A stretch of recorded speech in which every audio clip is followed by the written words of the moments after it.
The Green Bay Packers emerged from Lambeau Field with a victory over the Chicago Bears, but the story that has taken over the conversation goes far beyond the scoreboard and far beyond the usual headlines that follow a classic division rivalry. Instead of focusing solely on the efficient performance of Jordan Love or the continued dominance of the Packers, pass rush fans, analysts, and former players have turned their attention to a growing theory circulating throughout the league. A theory suggesting that Green Bay may have used a subtle but calculated tactic to gain an edge, one that does not involve play-calling, execution, or talent, but instead the very surface beneath the players' feet. During the broadcast, many viewers noticed what felt like a pattern. Bears players losing their footing again and again, as if the Lambeau turf had turned into a slick, unpredictable surface. Meanwhile, Packers players appeared far more stable in their movement, showing cleaner cuts, firmer planting, and fewer slips. This discrepancy immediately caught attention, especially from those who have followed the long history of teams using field conditions to their advantage. The idea began to spread that perhaps the Packers intentionally left the turf underprepared or poorly treated, creating a surface that would favor a team who knew exactly what to expect while leaving their opponent guessing and adjusting on the fly. The core of the rumor is simple. Green Bay allegedly kept the field in suboptimal condition, allowing the grass to tear more easily and create a layer of instability. Then, knowing full well how the turf would behave, Packers players were reportedly instructed to wear longer cleats, giving them superior traction in a game where footing was a decisive factor. The Bears, on the other hand, supposedly did not recognize the trap until it began affecting them throughout the first half, and by then the momentum of the game had already begun to lean toward the home team. Is this cheating? From a technical standpoint, yes, because the league requires every team to maintain its field to a standard that ensures player safety, yet intention is nearly impossible to prove.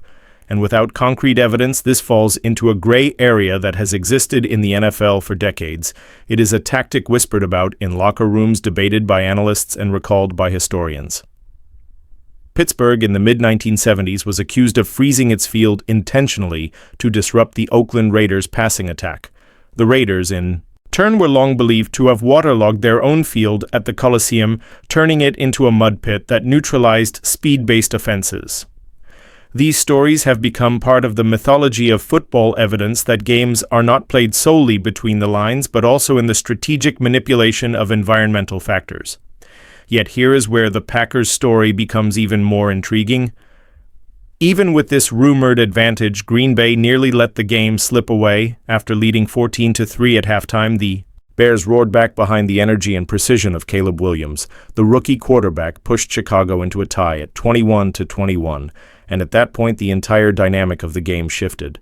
The tension inside Lambeau Field, built with every snap and every play, held the potential to rewrite the storyline that Packers fans expected to celebrate. If not for a critical breakdown on a late third, down by the Bears' defense, Chicago might have secured the ball with a chance to win the game in dramatic fashion. Instead, Green Bay escaped, surviving the comeback and securing a win that will be remembered as much for the turf as for the touchdowns. One thing is clear: this tactic, if it indeed occurred, cannot be used again. Not against Chicago. Not in a rivalry where both teams look for any hint of vulnerability and store away every detail for future matchups. When the Packers visit Soldier Field, the Bears will be prepared.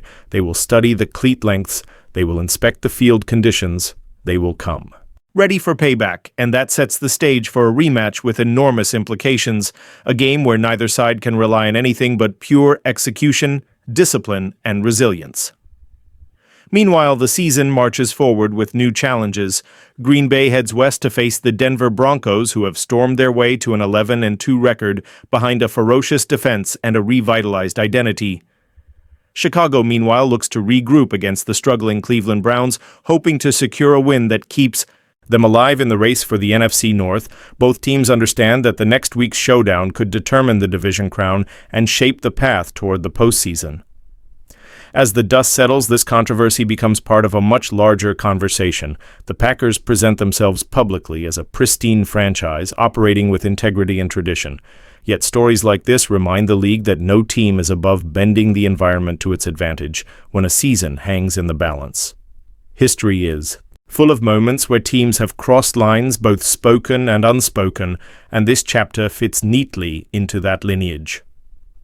What makes this story so compelling is how it blends competitive instinct with strategic ambiguity. There is no definitive proof. There is no confession. Yet the suspicion lingers and fans cannot help but replay certain moments. Bears players sliding across the turf, Packers players maintaining balance, the rhythm of a game that seemed subtly skewed from the opening quarter. These are the details that shape narratives and fuel debates long after the final whistle.